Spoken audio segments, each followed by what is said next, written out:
Well, the relationship between interest rates and stocks, it can always be complex. Like for a long time, people thought these things were positively correlated, and now I think over time people are starting to think of Bitcoin almost like gold or something. It's something people might flee to in times of uncertainty.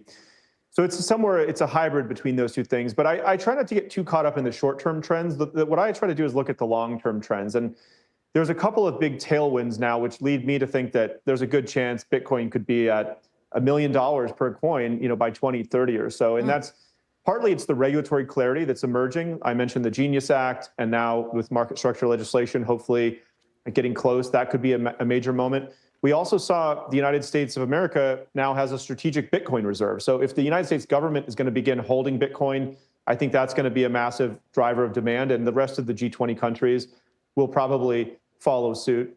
And then the last thing I'd say is that we saw recently the launch of the Bitcoin ETFs by a number of different firms, and Coinbase is actually powering 80% of the custody for those that are out there. But we're seeing a ton of institutional money continue to flow into Bitcoin now that these ETFs are live. So there's a lot of positive tailwinds for Bitcoin, and I think that there's never going to be more than 21 million Bitcoin ever made in the world, and lots of pools of capital still haven't gotten access to it. So that tells me this thing has a long way to run.